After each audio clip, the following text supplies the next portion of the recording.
Hello and welcome to Mind Shifters Radio. I'm Tim Hayes. I'm your host for the first hour.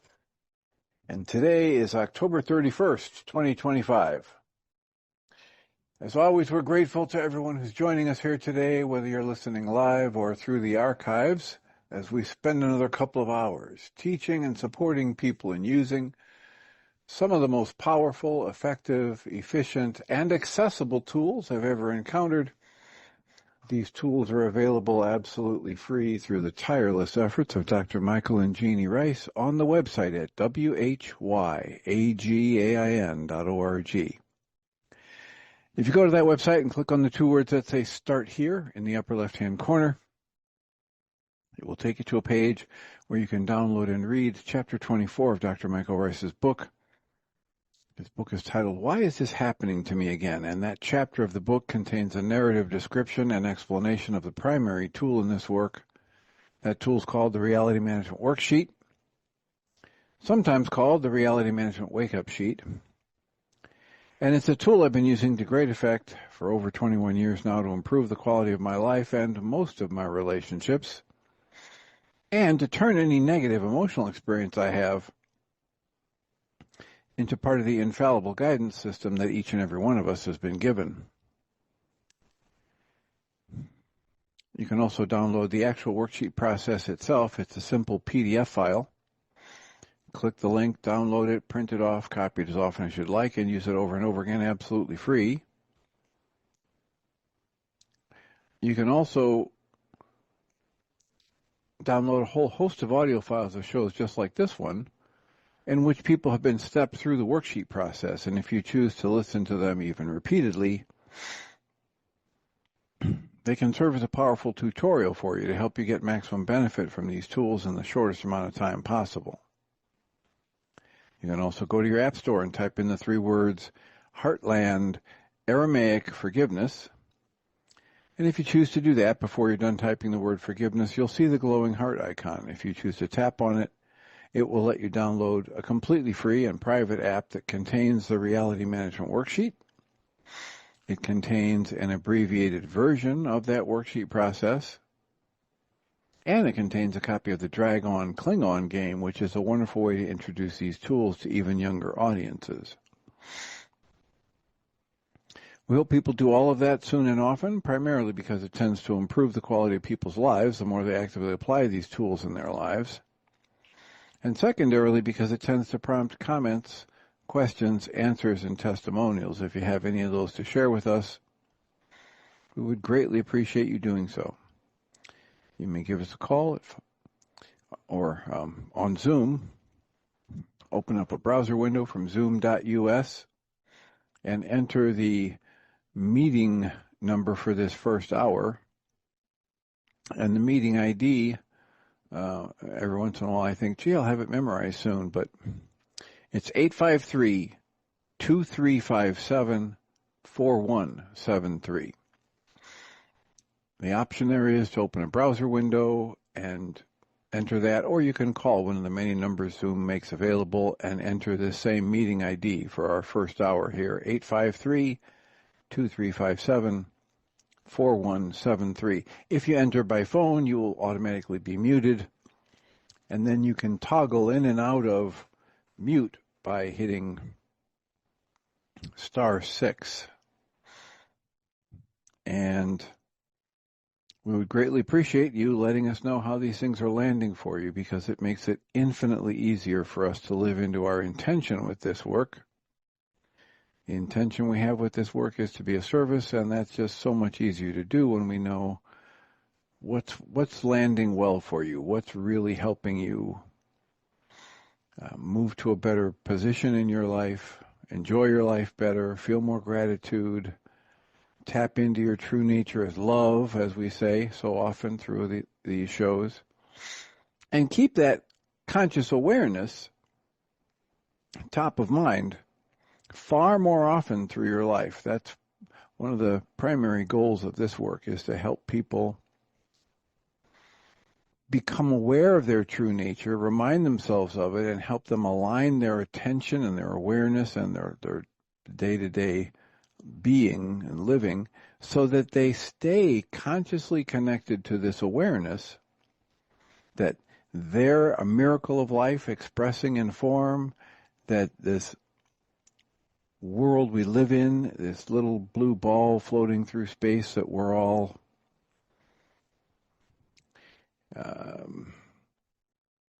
riding on, you might say, that it is just like some of the reading I was doing yesterday from the Guy Finley book. Great minds throughout the generations have wondered, how can people look at a sunrise and a sunset and think that's more magnificent than the human being that's looking at them, than the consciousness that has the ability to be aware of the sunrise or the sunset or the beautiful full moon or the flowers in spring or the beautiful colors in fall.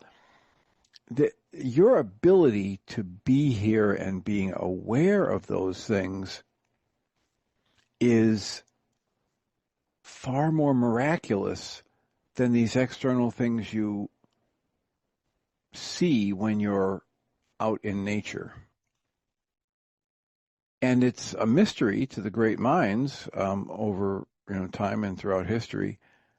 How is it that we miss the miracle, the beauty, the magnificence of our own presence as we're out looking for beauty, as we're out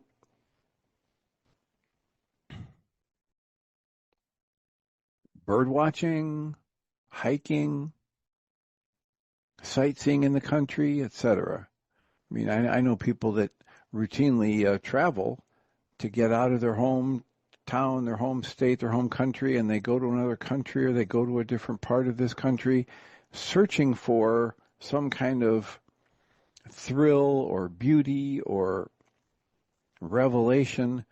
And what they're doing, what they're missing, because they don't see themselves as a part of this miraculous expanse of life, is they're missing out on one of the most glorious parts of this existence and the appreciation of one of the most glorious parts of this existence, which is their very nature, their very existence, their intelligence, their sense of right and wrong, their sense of beauty.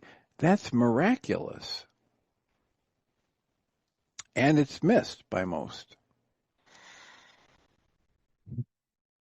So, we have plenty of time for comments and questions. Please feel free to raise a hand and or just unmute and speak up as we go through. We're sitting here on a Friday, and before I get back into I don't really know what I'm going to do today. Last night in the support group, we had some processing and somebody did a worksheet and we had some discussion. And then for half an hour or so, I read one of Alan Watts' the transcript that I had prepared of one of his talks. And it was well received by the people in the group to the point where 3 or 4 people requested that they get a copy of it.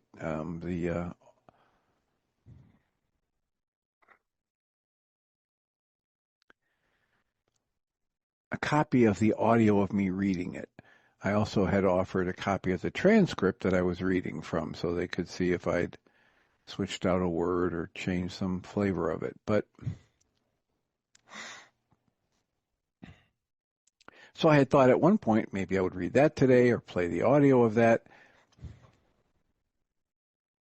Originally when I thought, I thought, yeah, I'll give my voice a rest and just play the audio of it. But instead we'll return to the book by Guy Finley, the book of One Love, One Life, One Journey, with Dr. Ellen Dickstein. And this next section is titled, Unlock the Vault to Your Heart's Deepest Desire.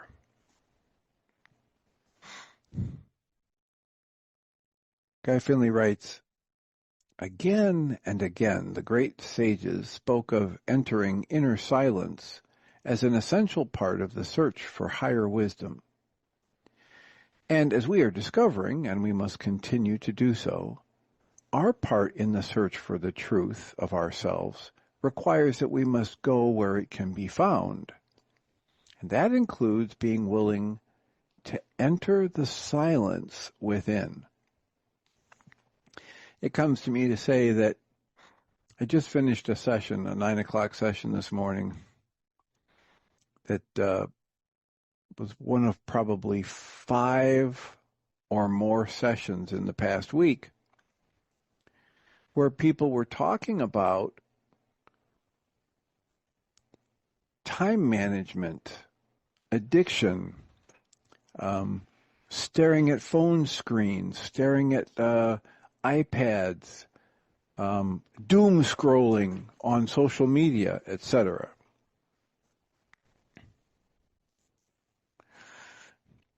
None of that allows the silence that they're referring to here. None of that really allows me to go inside myself. None of that helps me move over into a rest and digest parasympathetic dominant state where my immune system can function at a high level, where metabolic waste can get cleaned up in my system and healing is promoted. None of that happens when I'm engaging in video games or watching movies on screens or flipping through the news, if you want to call that news, etc. Our part in the search for truth, if we're to continue that, and he says, and we must continue that search for truth, but our part of it requires that we must go wherever it can be found. And in this case, that includes being willing to go into the silence within our minds.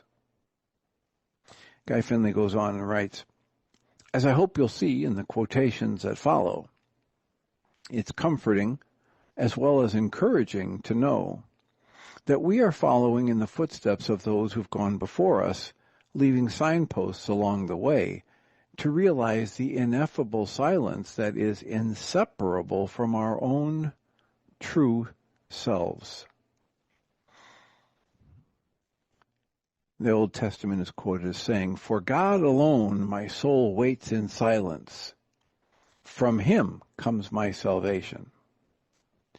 And then St. Teresa of Avila, quote, settle yourself in solitude and you will come upon him in yourself. And the him here is God, the capital H, him. Then he quotes Ralph Waldo Emerson as saying, silence is a solvent that destroys personality and gives us leave to be great and universal. And then he quotes a Santee Sioux Indian, quote, the Indian believes profoundly in silence, the sign of a perfect equilibrium. Silence is the absolute poise or balance of body, mind, and spirit.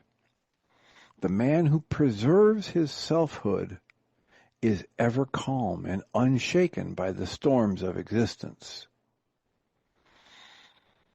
And then quotes Albert Schweitzer as saying, it is not necessary to go off on a tour of great cathedrals in order to find the deity. Look within. You have to sit still to do it. And then he quotes J. Krishnamurti. Quote, it is only the silent mind, the mind that is free, that can come upon that which is beyond time. And it just strikes me there to talk about, we have so many people that are researching and talking about multitasking, and yet for my entire academic career, I've heard about how we can switch rapidly back and forth between different thoughts, but the best of our science today, for a lot of years now, has had the belief or reached the conclusion that we can only really focus on one thing at a time. So we can get better and better at switching back and forth. And yet, every study I've ever heard about that's related to multitasking and efficiency has reached the conclusion that it's a myth that when you multitask, you get more done. And that what happens is we just elevate our stress levels and we learn to live in that prolonged stress level. And because we're switching back and forth from one thing to another, we get the sense of accomplishment. But when the experts actually look at it and track it, they find it's far less efficient than just focusing on one thing at a time and getting it done. So Guy Finley goes on here and writes, the following insights will help you take sure steps toward a silent mind. True silence is not just the absence of noise. It is a kind of a spiritual medium in which not only are we able to discern what is false, but through which what is true can increasingly reach us and teach us. It's a very helpful practice to add some form of being silent to your daily practice. If you develop a, quote, taste, close quotes, for inner quiet, you'll not only long more for this silent friend, but you'll find new ways to bring it along with you wherever you go. The fundamental purpose of spending time in quiet or silence is to make clear to ourselves all of the many relationships that we are all continually experiencing in thoughts and feelings within ourselves without even knowing it. As we work at being quiet and stepping back from ourselves, we begin to realize that there is an I, this sense of self that exists apart from all of this inner company, all of this inner dialogue, all of this chatter of judgment and comparison and gossip even. Eventually, we will find ourselves effortlessly centered within this silent self.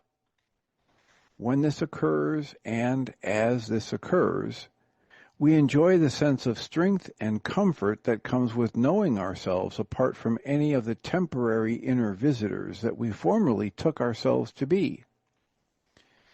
The only way to get there is to keep practicing.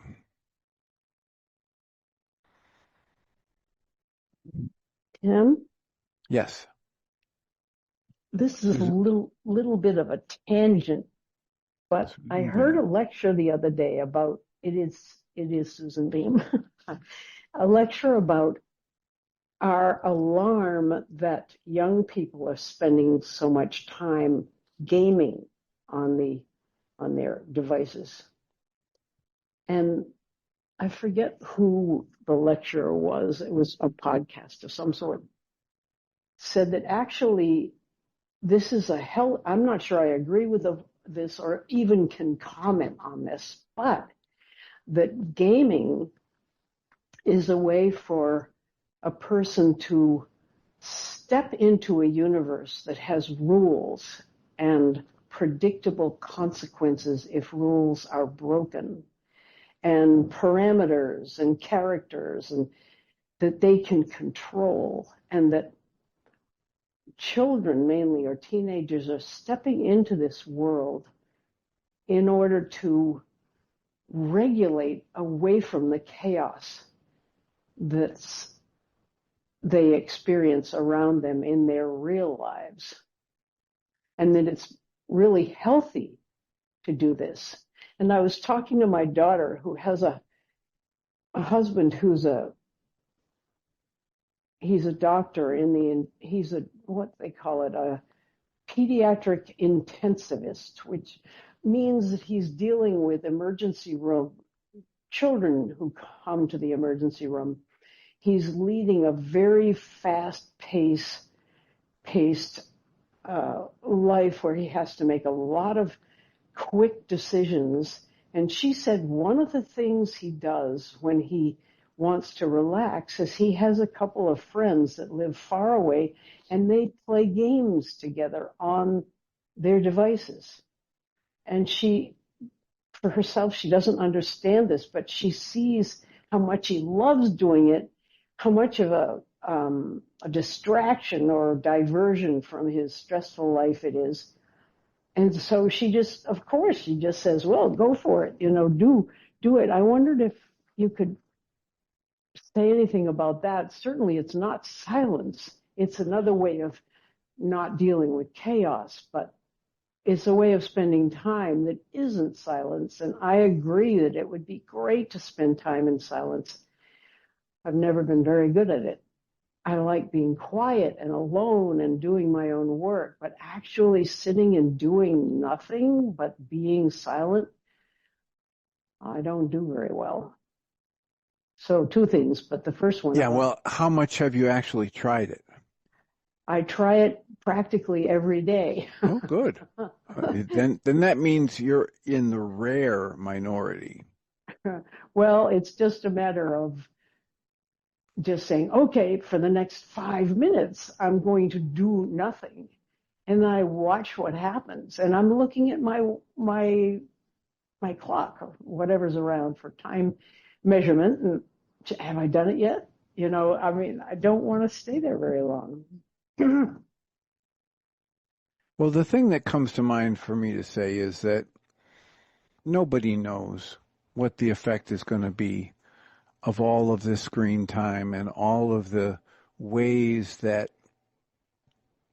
the technology has been weaponized against our brains functioning in a creative, high-level way. Mm. I recently came across an app that was titled Be Present. Mm. And this app, titled Be Present, was created by two young engineers that used to work for Facebook or Google or whatever. And they used this wisdom about the algorithms and how to, trick the brain into wanting more and staying addicted. They hated the fact that they were using all of those bits of knowledge about how the technology interfaces with people's brains and stirs up dopamine for addiction response, etc. And so they quit working for that company and they started their own business to create an app to help people use the same knowledge about what lights up the brain and what attracts it to build an app to help people break the addiction. Wow. How far did they get?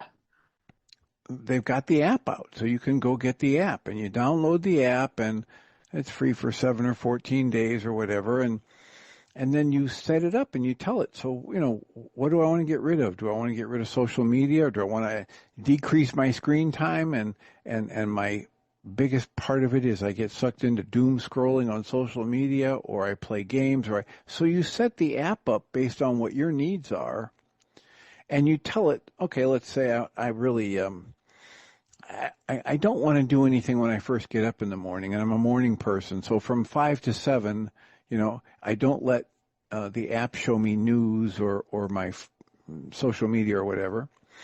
I can access my calendar, my alarm clock, my email for business or personal use if I want. And then I might have an hour or two where I can get access to that. And then I've got my day from 9 to 5 or 9 to 6 or whatever, where I set it up to be in blackout mode or, highly restricted mode. Now, it doesn't mean I can't use any of those things during that time. It just means that I have to go through some extra steps. I have to consciously, the app will come up. If, let's say, it's noon and I'm in a work day, and I just reflexively pick up my phone and hit the Facebook. But as I'm trying to hit the Facebook icon on my phone, the app pops up and says, do you really want to do this? You got a streak going here. We're only going to allow you set it up so you'd have 10 times to look at Facebook during the day. Do you want to use one of those now or save it for later? If you say, yes, I want to look at Facebook, it starts the app and says, okay, we're opening the app for 5 minutes. And then as you scroll doing whatever you're doing on the app, you get to 30 seconds and it gives you a warning. We're going to close the app in 30 seconds. So it's just, they've used all the same tricks that they know people use to get you hooked on your phone to help you motivate yourself to break that and to start another healthier habit of whatever you want that to be. Listening to books on tape, actually reading, going for a walk, conversing face-to-face with someone, etc. It's like a built-in parent. Yeah. And a lot of parents need it, right? A lot of adults these days have been captured by this process that they've begun to participate in originally voluntarily, and now it's kind of an involuntary thing. Now it's kind of an addiction, kind of a reflex for most of us to grab for our phone and scroll. Totally. It's totally true. The other thing is, and this is a big thing, I know that the person who's married to your daughter is not a police officer or a first responder. Yeah. And yet, the level of stress is comparable. Right? It's tremendous. The way you're describing it. And this doesn't mean that all doctors have that level of stress, but somebody who's working in an ER, somebody who's pediatric oncology with urgent care or whatever, if they're living in a major city, they're going to be busy a lot. They're going to be on the whole time they're at work. And the book written by Dr. Gilmartin titled Emotional Survival for Law Enforcement specifically addresses what happens when we put people in these high-stress environments and they run at that high-stress level all day long, and then they go home and they go below. Here's the normal range here. They go below that and drop down into this vegetative where all they want to do is sit in a chair and stare at the screen or play the game, and they're burned out mentally and emotionally to where they don't even want to make any decisions. This is where, well, honey, what do you want to have for dinner tonight? Oh, you decide, I'm too tired. And neither one of them wants to decide, so it ends up in an argument.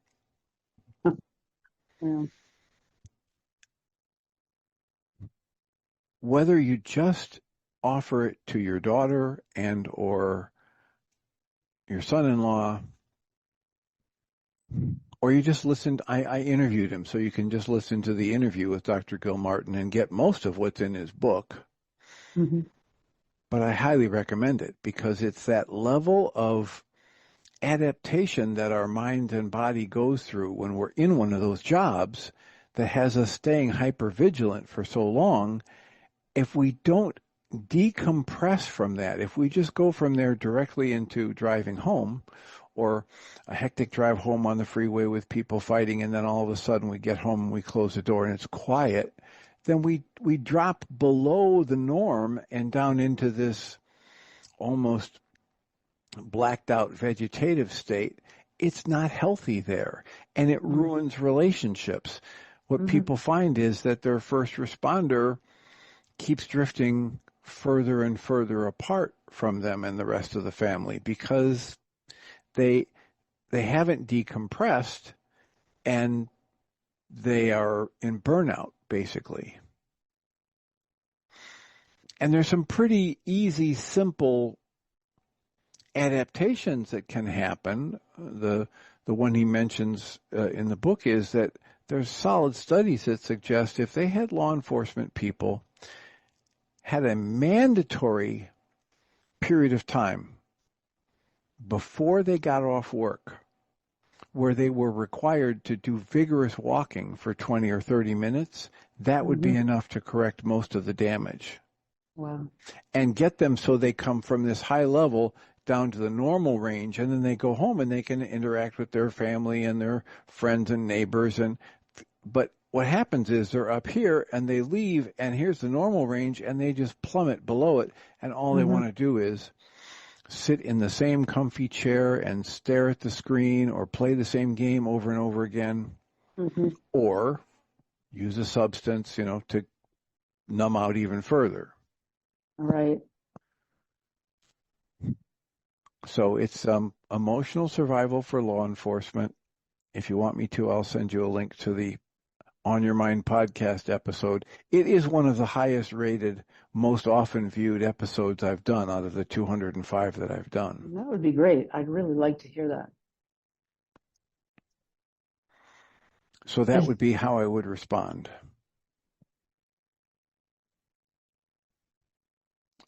Based in the original observation that none of us really know. We're playing with it as we go. We're trying to keep, those of us that are like the scientific method, we just keep trying things and then see the results, and try something else and see the results, eventually targeting a set of results that we're comfortable with. I'm curious about, you were talking about doctors in general. Well, I have my own son who wasn't able to separate himself from the intensity of work when he was off work. He would not only bring it home, in a level of emotional, anxiety for him. It was really an intensity that was not healthy. But he would spend the night getting up every once in a while. If he'd operated on somebody that was in a precarious state, he'd go online and look at the charts from home to check how the patient was doing and worry about them. He's got terrific interactive human skills, and I think this was a gift and a curse at the same time. And I often wondered, when I was in more of an active psychotherapy practice, I was a lot like him, not really able to stop thinking about a client after the client left, worrying about the client. It wasn't nearly as intense with him. And the thing about my daughter's husband is talk about an intense situation. You're dealing with a very sick kid, and you're dealing with parents who are going out of their minds with worry and anxiety. And he's able to handle both those gracefully and well. Terrific social skills, but he can let them go. He comes home and he seems great. He's cheerful. He's glad to be home. He loves to cook. My lucky daughter, boy, is that cool. He loves to cook, and he and his daughter love to go to Disney World, and they live in Florida, so they go to Disney World in these weird, funny costumes, and they play.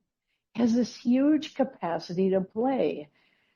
And I'm just in awe of the different kinds of humans that can handle these hugely stressful situations. My son couldn't. He had to retire, which I talked about. Yeah. And what we know by watching and studying these things is people seem to be handling it beautifully, sometimes for years, and then the bottom falls out. Oh. Because the system is only designed to handle so much stress. Right. And the outer system of the hospital system is not in great shape that way. And it is not designed for physical health of the humans in it, nor mental health. Yeah, it's not even designed for the health of the humans that are patients. It's designed to suppress symptoms and stabilize that help people survive, but it's not designed around a model of what makes a human life healthy and viable and joyful and worth living. Yeah. Tammy had a question in the chat. which is? That was amazing information. Oh, Gil Martin. Okay. Who did you say? Did you say you have a video on that? Yes. She must have missed when you said you did. I wonder if it's possible for you to put that link in this chat. It can be copied out of here.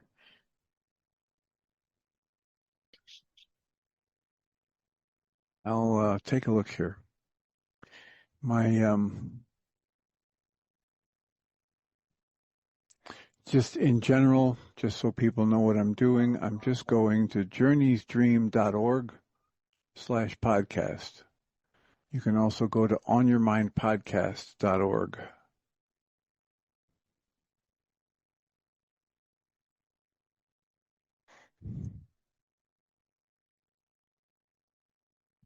And once you're there, they've got a little AI search feature or an AI assisted search feature.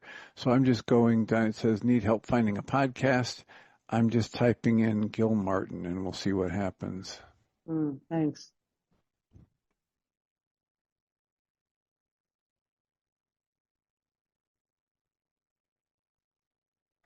As you can tell with the pause and the spinning wheel here, it's not instantaneous. And how's your equipment doing? I see you have a head thing on that's different. Yeah, it's an older headset that it has two earpieces, so I have to have one tucked behind my head, and it requires a whole different electronic interface with the computer. So there's more moving parts and more problems can happen, but it's the best I've got right now in terms of trying to get decent quality. So, nope, it didn't work. Well, So I'm going to try emotional survival.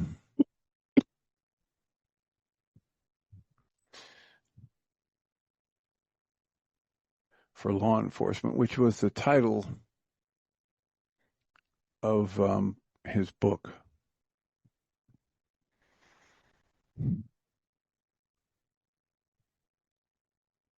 And it happened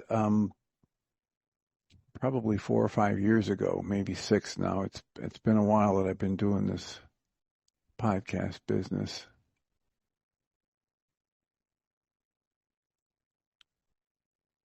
Well, that brings it up, and that allows me to copy the address. So here it comes. Hope it was worth the wait. There it is. It's in the chat. Thank you, Tim. And if you have a moment, try to click on it and let me know if that loads up. That should be a dedicated web page for the Dr. Kevin Gilmartin interview on the On Your Mind podcast. Okay, I'm copying it, and I can try to open it without losing you at the same time, I think. Yeah, it goes to Journey's Dream, Emotional Survival for Law Enforcement Officers. Looks good. It takes it right there. Good. And you can also get it through the YouTube channel that's dedicated to the to Journey's Dream. Most of it is the On Your Mind podcast, but there are some other things as well. So one of the things that he talks about is that around the bellies of the police officers, they pack on weight, and it's not donuts, it's cortisol, it's stress. Yeah. Yep. And the things that we generate stress around and the activities that we engage in to try and feel differently when we're stressed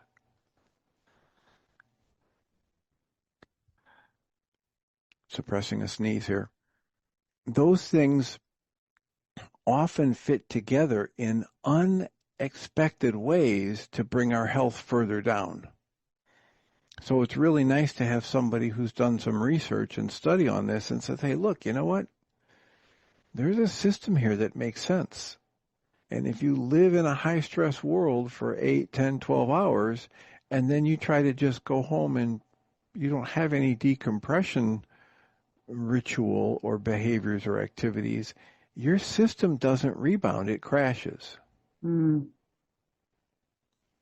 So if you do something as simple as 20 minutes of focused, quick walking before you get off your shift, a lot of the negative effects of living at that high level of vigilance and hypervigilance they're mitigated, they're swept away.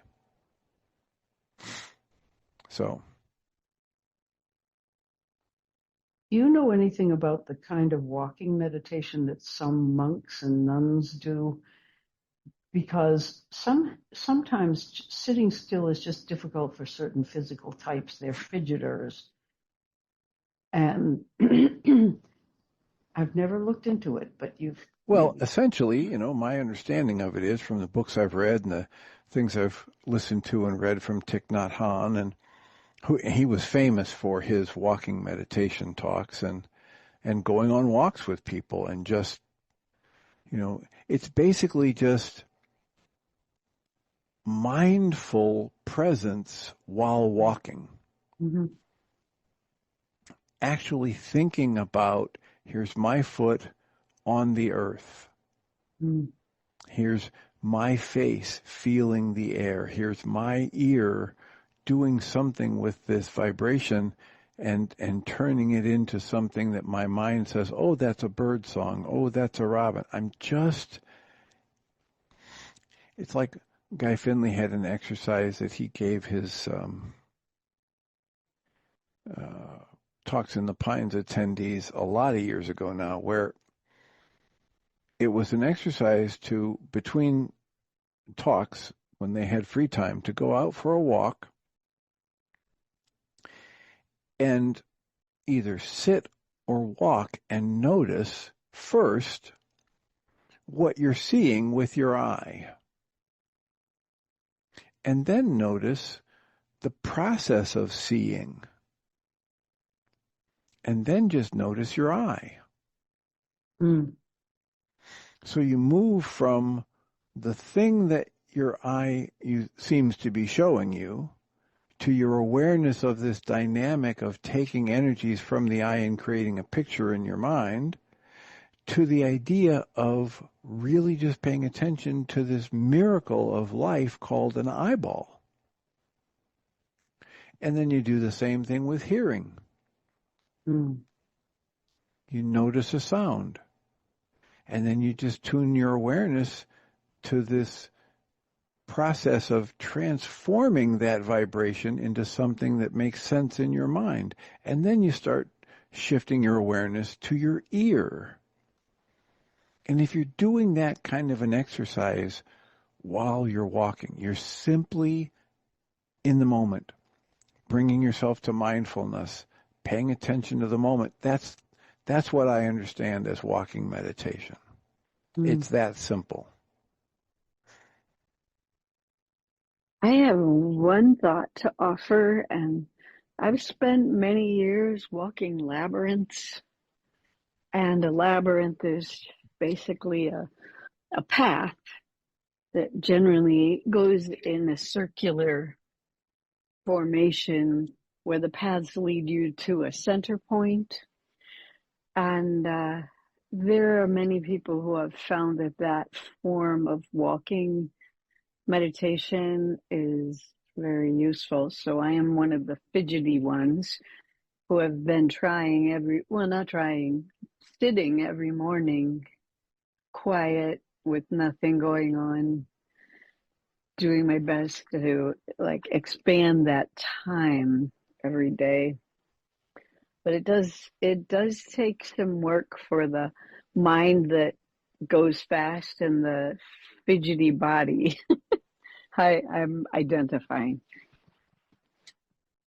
Well, and the only change I would make to what you said is you used the word paths as though there were multiple paths in a labyrinth, and that would be a maze, and a labyrinth has just one path. Oh, yeah. All the way into the center and out. So you can literally, if you're in a walled labyrinth, you can close your eyes.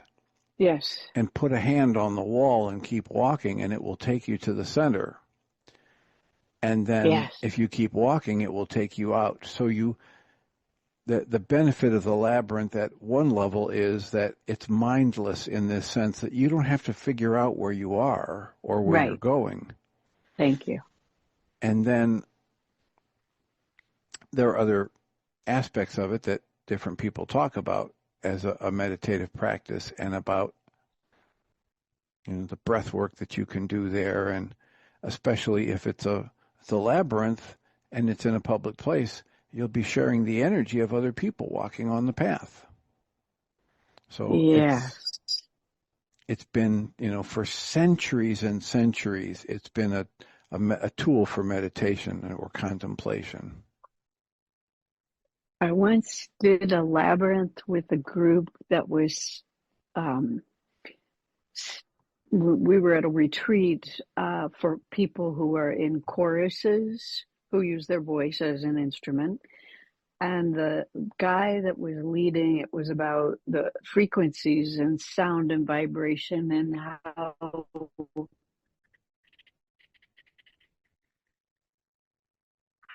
frequencies and sound and vibration, and how what? Sally, you're frozen or vibrating yourself. I hope you can hear me and back up. And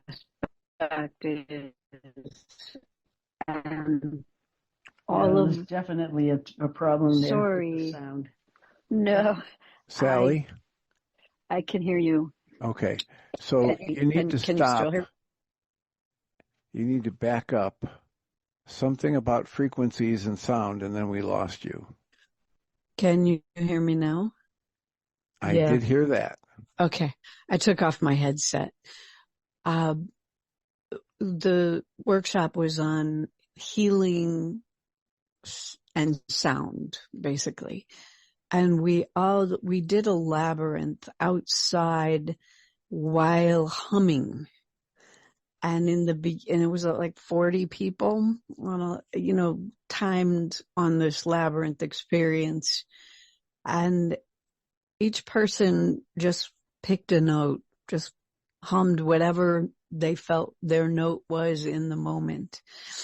And so there's all these different people humming different sounds.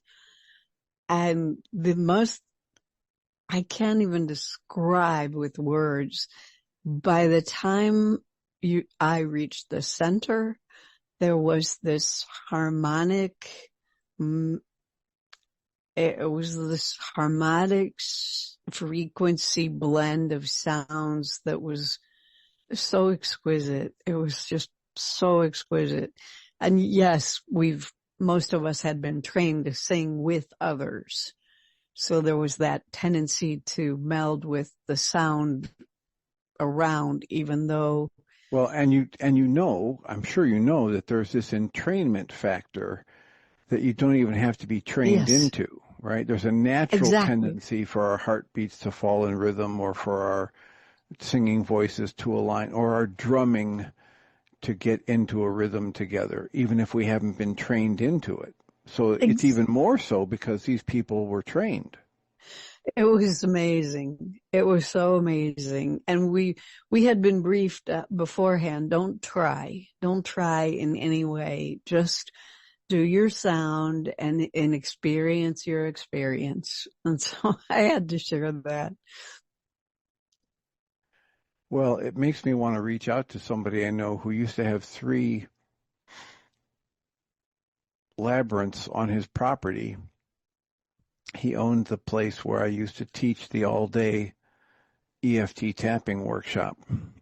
And it makes me want to reach out to him and ask, hey, have you ever tried this when your people are walking the labyrinths on your property? That sounds like a delightful experiment. Oh, good idea. And I've participated participated in making 3 labyrinths.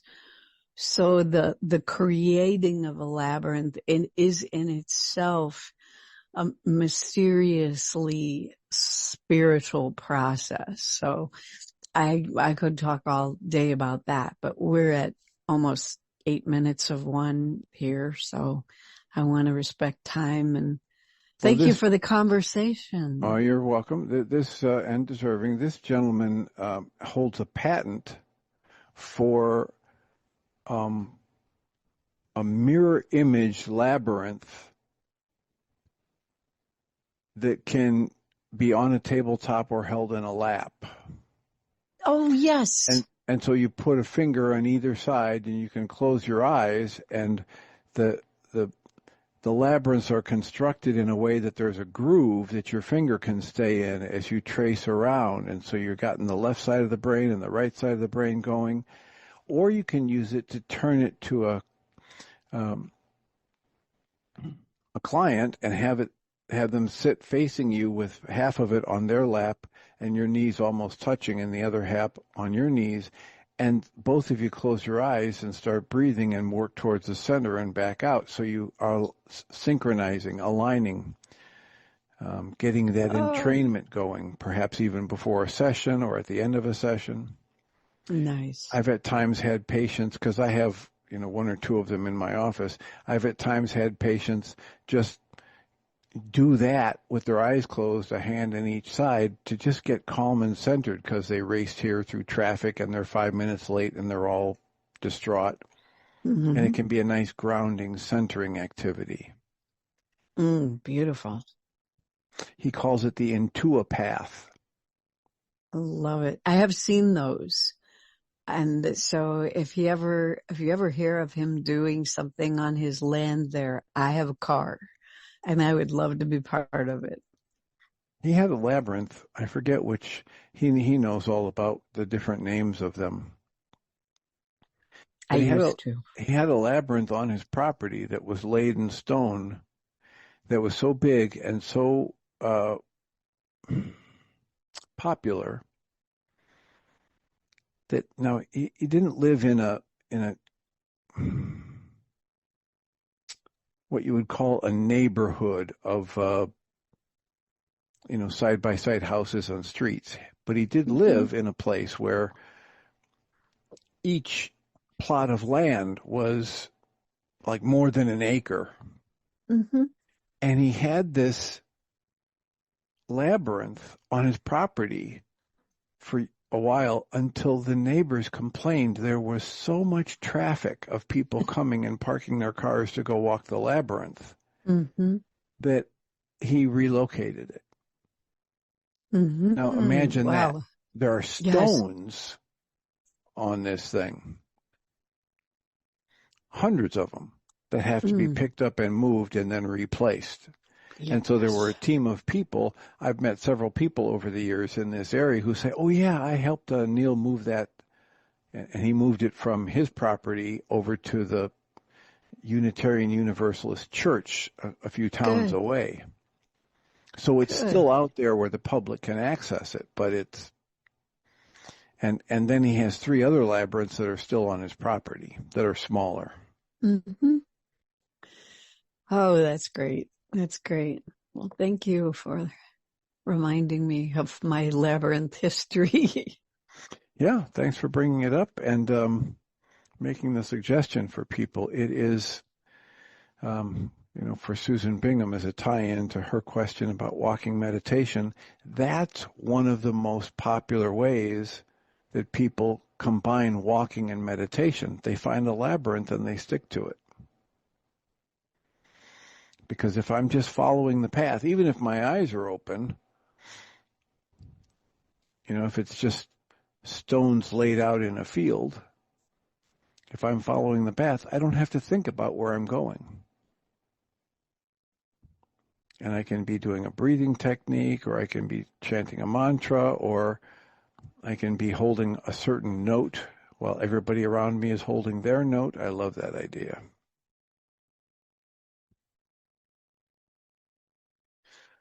Okay. Thoughts, comments, questions from anybody? Again, we're down to our last 3 or 4 minutes. Susan Bingham, do you have any labyrinths by you that you can go access and walk? No, I don't, not around here. Do you But know that for certain, or you've just not looked? I haven't looked, and I don't know if that is true. I haven't Yeah. seen or heard of any. I have done a labyrinth kind of walking. It was very slow, though.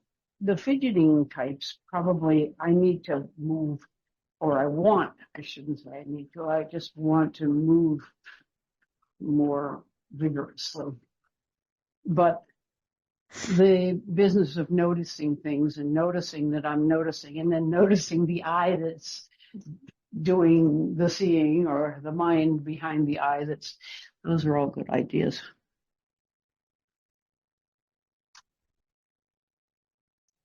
Yeah, I'm delighted to, when I had the book up here earlier, read the quote from Krishnamurti. There's so many times in my early years of listening to Guy Finley where what he was saying, so many of his key phrases.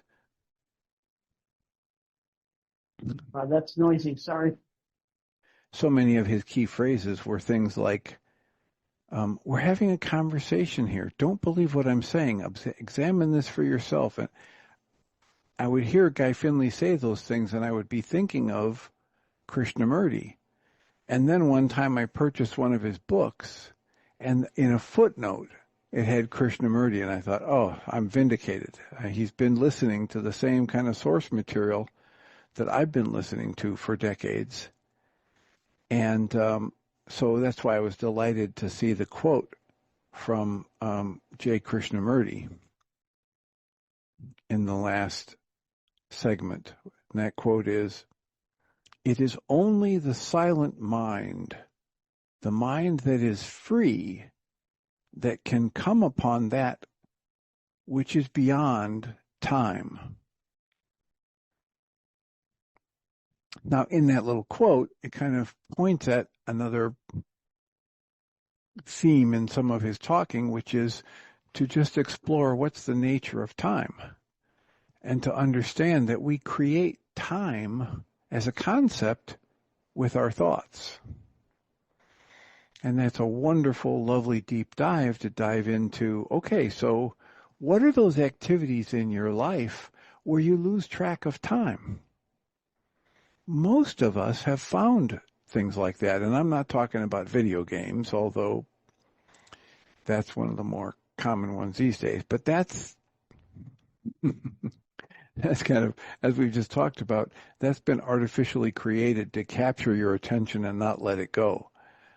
And if something naturally grabs your attention and you're engaged in it and time falls away and you lose yourself in it, and it seems like you've been doing it for hours and you look up and it's only been half an hour, or it seems like you just started and it's 3 hours into it, those activities are highly valuable. And there have been a couple different times over the last 20-some years of doing the support group where this topic would come up, and I would just give people the assignment that this week, as you go into your weekend, here we are facing a weekend, just try to spend a little bit more time in your week doing those things that you enjoy so much. They grab your attention naturally so much that you lose track of time. And then come back and tell us about it next week. So that's a fun kind of thing that we could put out as an invitation for the internet show. Here we are on a Friday, wrapping up the show. Great idea. We invite you and ourselves to first identify what is it that when I do it, I just kind of lose myself in it. And then spend some time doing that in the next few days and talk about it on Monday. Well, again, we're at the end of our hour. I thank you all for being here. I'll remind us all that we come from love. We're made of the stuff we call love. We actually are love, and everything else is false. Thanks for being here. Have a great weekend.